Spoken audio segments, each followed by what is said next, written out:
unfortunately, we're having a little technical difficulties. We can't see Gary, but my name is Ina Philip. I am an associate broker at Century21 Country Lake Homes. I am a full-time resident of Hemlock Farms. I have 3 kids I raised here. I've been married to my husband for 30 years. We've been in real estate for about 30 years. We love Hemlock. We live in Hemlock. We play in Hemlock. We work in Hemlock. We love it, love it, love it. So I thought it would be a great idea to talk to Gary Garofolo. Did I pronounce your name right? Yes, it's Garofolo, not with an A at the end. Like you had. No. Oh, so boy. It's exactly as it's spelled. It's Garofolo. Garofolo. Okay, sorry. So I'm talking to Gary Garofolo, who is a volunteer at the Hemlock Farms Fire and Rescue. And I thought it would be nice for everybody to know what our fire and rescue department do. So we're waiting for Chris Young. Hopefully he joins us, but he may have gotten detained for some reason or another. So we'll start with Gary. Gary, first of all, when did you move to Hemlock Farms? In 2004. In 2004. And why did you come to Hemlock Farms? That's a funny story. I lived in New York, and my friend owned a business of delivering lost luggage from Stewart Airport in Newburgh. And it just happened to turn, and I always helped him with that. So it just turned out that people started traveling from Pennsylvania to Stewart Airport. And so I started delivering luggage in Pennsylvania.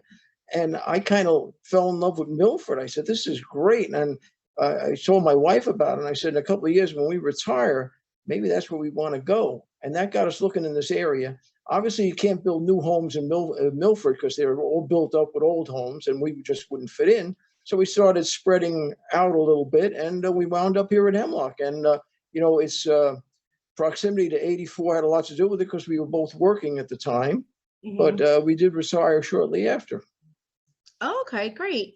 So I guess you've seen a lot of changes over the past 18 years, huh? In what way? Oh, you mean to the fire department or in Hemlock in general? Well, in Hemlock in general, I'm sure some things have changed. Or the fire department. I never noticed them. It seems like nothing changes. The colors are all the same. The old brown, red and green. The buildings are all the same. It doesn't seem like much really changes, to be honest. But that's a good thing as far as I'm concerned. Right. So did you start? Did you start off right away at the fire department?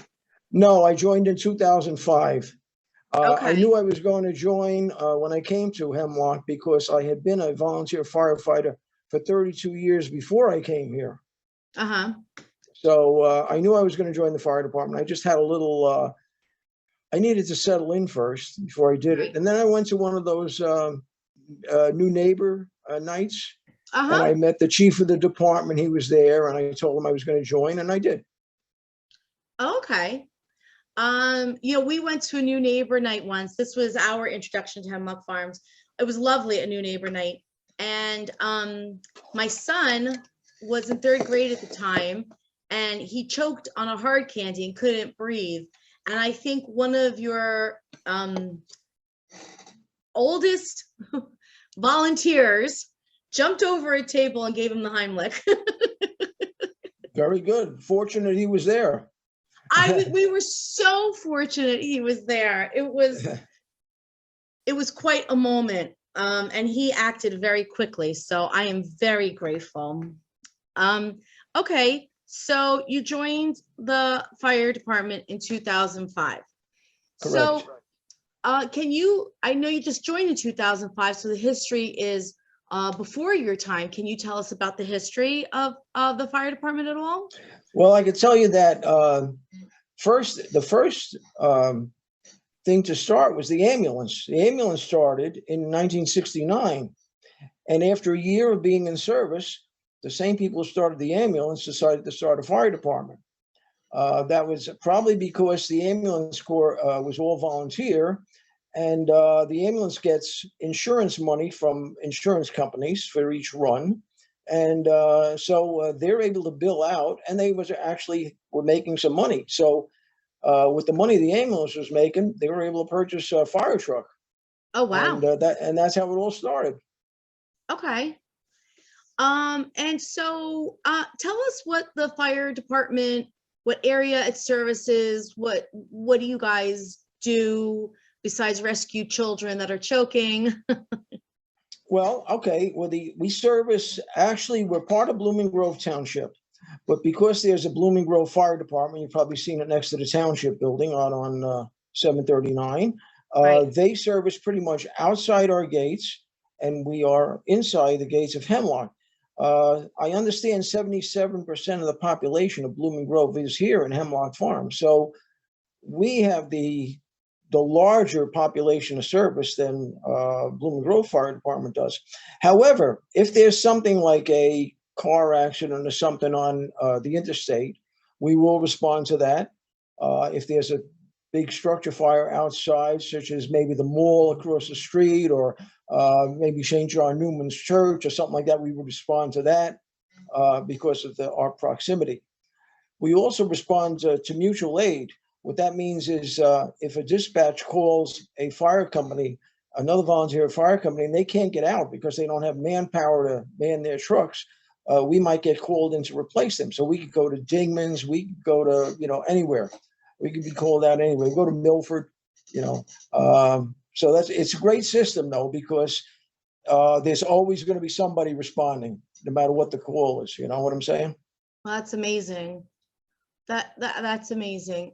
So how does the fire department get funded? Okay, that's a good question.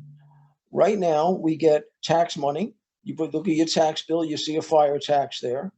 But that is just a drop in the bucket for what we really need, because as you know, a fire truck will run anywhere to replace it from $600,000 to probably $1 million if we were to replace our ladder truck. Wow. So they're very expensive, and it means we constantly have to kind of put money away to plan for the future, to buy new trucks and stuff like that. Now, of course, we do our fundraisers. We do soliciting letters. You've probably seen our auxiliary out there this year. I also belong to our auxiliary, so I was out there. We were out there selling hot dogs at Hemlock Farms Day. We were supplied the food at the summer kickoff. You see the tents down there. That's all us. We're doing that. And that's how we raise our money. Okay. The And ambulance, at the front gate too, right? yes, we do our gate collection. That's another fundraiser we have. Right. And I got to say, the people of Hemlock have been very generous this past year. We did wonderful with gate collection, wonderfully. So That's great. I know, we are 'cause, like, very grateful. You guys were kind of hit hard with like COVID and some of the fundraising stuff not able to happen, right? Right. We usually do our pig roast, and we haven't been able to do that for 2 years. And in fact, I don't even know if we're going to do it this year. We're gonna have to see. And that's usually a good sized fundraiser for us. So yeah, we were doing badly, but like I said, we made it up with the gate collection, I think, because the people realized that we're hurting, and they were very generous this year. So That's my great. gratitude goes out to our community. Thank you. That's great. That's so nice that people were thoughtful of you guys. And I know at Hemlock Farms Day, sometimes you raise money there too, or no? Yes, this year we Yeah. sold hot dogs. Right, right, right. Well, it'll be better attended this coming year, I'm sure. You know, everything will be better attended coming up. We can only hope. Yeah, yeah. So the money you get from taxes, that's just a little bit. That's just you're funded more from donations than from the taxes, or equal, or Well, we get about $100,000 approximately from taxes, but our budget is like 500,000. So it is a small amount, but we a little here, a little there, it all adds up. okay. You mean your budget, like what you spend a year, or in maintenance Yeah. and stuff? Yeah. Yes, it's huge. Wow. So you have to raise about at least $400,000 a year. Yes, it's a big chunk. Wow, that's a lot. I think some people assume that the fire department's covered in their dues. Yeah, I know that, and I know you're a realtor, but I actually think the realtors have a lot to do with that. I know when I was shown my property, the realtor made it sound like, oh, this is your fire department, and made it sound like, yeah, this is a community thing. It's in my dues. The ambulance was too, you know. And when I joined the fire department, that's when I realized, no, it's not. Not a penny comes from the community. In fact, the community doesn't even plow us when we're snowed in. The community does nothing for us. Okay, let's put it that Okay. way. All right. I'm not responsible for all realtors, No, but no, I know you're not.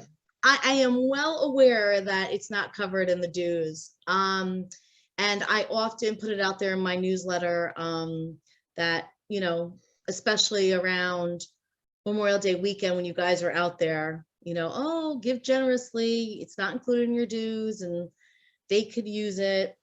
So, we'll get the word out there, Gary. So besides money, I'm sure you need volunteers as well. That right now, that is the most critical thing we need. I mean, the money even comes secondary. If we don't have the people, the money just goes to waste, because you could have all the best equipment in the world. If you don't have the people to man it, it's just useless. So right now, we took a hit last year because of COVID, Right. because a lot of our members, well, not a lot, but some key members who were coming up to all our fires left because they had no work around here, and they had to go very far away, and they just resigned from the department. Oh. So they left a gap, and it made us realize that we really need to jack up our numbers, because volunteer fire departments always relied on numbers. It's a numbers game. And what it is if you've got a large, a lot of members, it makes it easier to man fire. You can almost guarantee that 24/7, somebody will get to the firehouse and roll a truck or two to get to your house, or whatever emergency you have. And because people could be working third shift, second shift, first shift, whatever, but we'll always get somebody out. I remember when I joined this fire department, we had, I believe, approximately 102 members, and we never had a problem. I started out as a fire engine driver, and I used to roll with a full crew, which was me and 4 other people, and plus the other 2, our rescue truck and our ladder truck was able to get out too. So we used to roll 3 trucks. Now we're lucky if we can get 1 piece of apparatus out, and the minimum amount of people we could have, say, on an engine would be 3 people, and sometimes it's close. Sometimes we don't even have that. So the problem is, and the chief is really hurting here, because you're getting the same people coming up to roll all the time. And yes, the trucks are getting out, but those people are going to burn out. That's what he's worried about. And when that happens, we're going to have a hard time getting the trucks out. Now, the alternative to volunteer fire department is a paid department. And you're not going to want to live here anymore if it's a paid department, because your taxes are going to skyrocket. And you might as well live anywhere else, because it's going to be equal in tax-wise. It's definitely a tax savings here. That's one of the reasons I moved here. But we hope we can sustain the volunteerism, but I know it's a problem all over the country. We're not the only ones. Well, I think also you're doing other programs to encourage volunteers. You have like a junior program.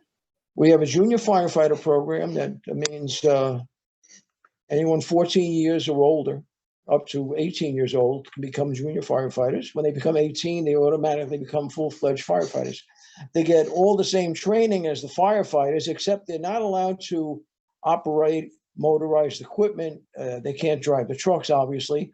They can't operate like the jaws of life, stuff like that. They can certainly train on a hose line. They can go up a ladder or stuff like that. But the really dangerous stuff, they're not allowed to do. But they will be certified when they turn 18 to, be able to go into a burning building or, whatever. Yeah. Well, that's a big deal. I mean, I'm sure if they go through the junior department, then they even have more confidence when they're 18. It does amazing wonders for somebody that age. They do get the confidence that they could be better than what they think they are, and it is amazing. And you don't have to worry about kids that age mugging little old ladies, because they are committed to the community. They understand what the preciousness of life, and it changes them. It really changes them. Many of our junior firefighters have become the fire chief of the department, including our president chief, Chris Young. That's awesome. He started out as a junior. In fact, he came in, I think, right after I came in as a junior. He came in, and and he worked his way up the ranks, and here he is. He's the fire chief now. So, and we've had several of those. That's so great. that's a wonderful thing. Yeah. Right. I'm sure when they start at 14 too, they have confidence in themselves, and also more confidence in the firefighting in general as well. So I think you were telling me something about how you're kind of cutting it up, and so you're making the volunteer bits like a little bit more manageable for people. Is that what you're saying? What we're trying to do is, some of the people who are listening to this webinar may have seen me at the Hemlock Farms Day, at the summer kickoff. We had, Apple Fest, all the things we sold hot dogs at this year.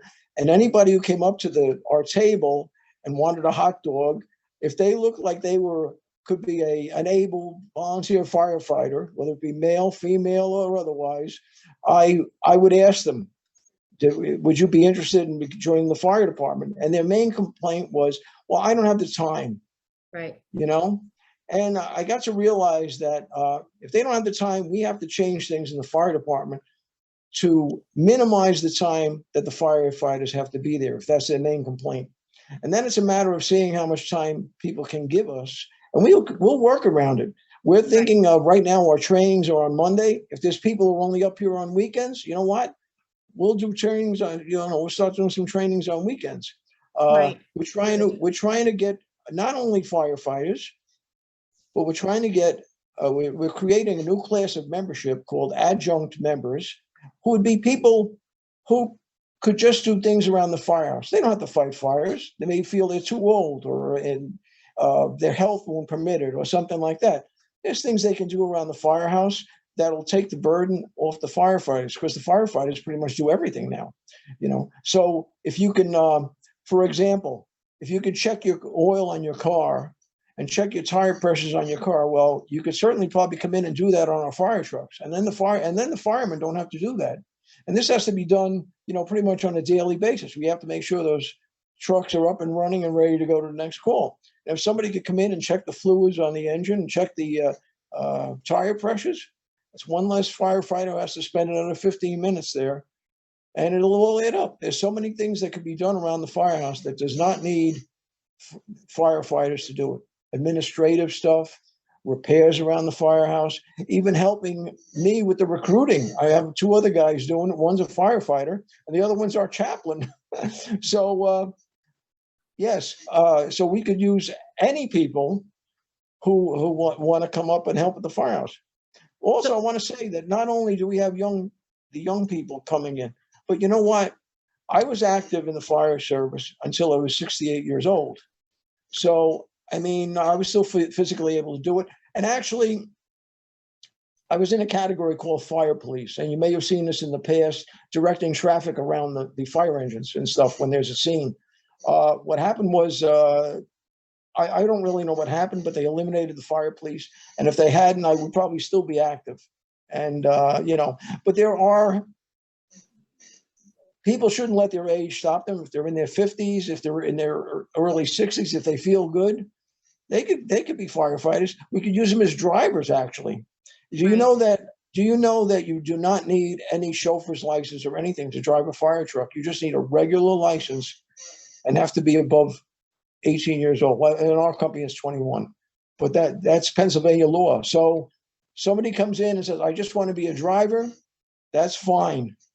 We want you, because that frees up another person to be a firefighter, possibly. You know what I'm saying? Right. Absolutely. I mean, I don't think I would trust me driving a fire truck, but okay, that's good to know that you know, whatever your interest level is, you can really be helping the fire department. That's what we're sending out there, right, Gary?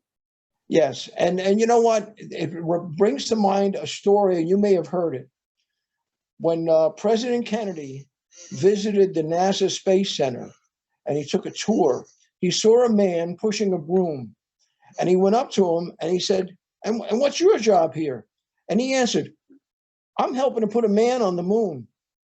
And that's how you have to look at it. Right. People coming in doing supplementary things are helping those firefighters go out and fight fires. Of course, those guys might not be there if we don't have these backup people. Right. You know what I'm saying? Yeah, I do know what you're saying. That's excellent, Gary. Okay, well, I'll help you put the word out there. I'll include it in my newsletter, and whoever's listening, if you can put the word out there that, you know, our fire department needs you, right? Right, absolutely. And got if someone who anybody has raised any their hand. doubt, if anyone has any doubt, please call me. I'd like to talk to you. If you're on the fence, talk to me. I'd like to you know, see how much time you have, and we may be able to work you in. And I really, you know, see what we can do. We're going to work things out. Like I said, we are reinventing the fire department right now, and so we're going to get who we had. Now, let me give you my phone number. Anyone who's listening. Hold on. 257 4041. Wait, Gary, I'll type it in right now. Hold on. Oh, cool. Hold on. Let's see. Okay. 570 257 257 4041. 4041. Okay. Paige and Lee just said they want to volunteer. I just I saw the note know. come up. That's awesome. That is awesome.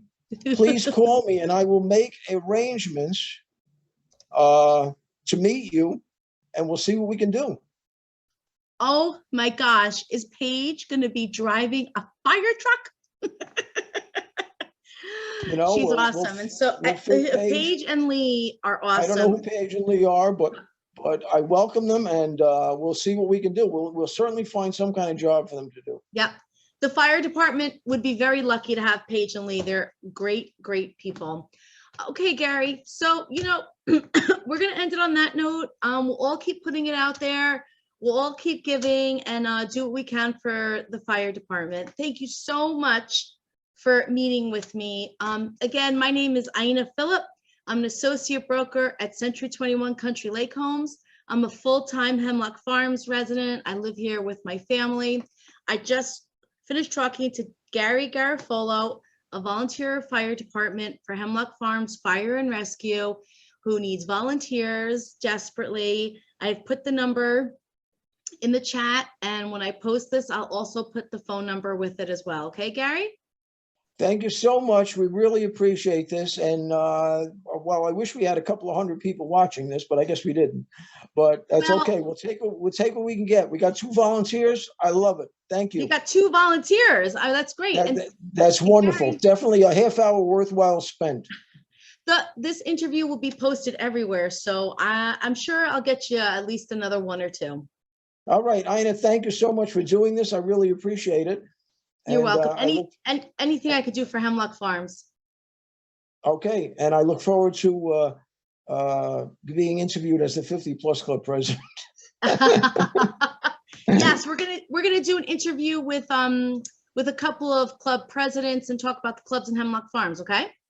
That's great. Thanks, Ina. Thank you, Gary. Okay, bye now. Thank you, everybody, for attending. Thank you all. Bye now.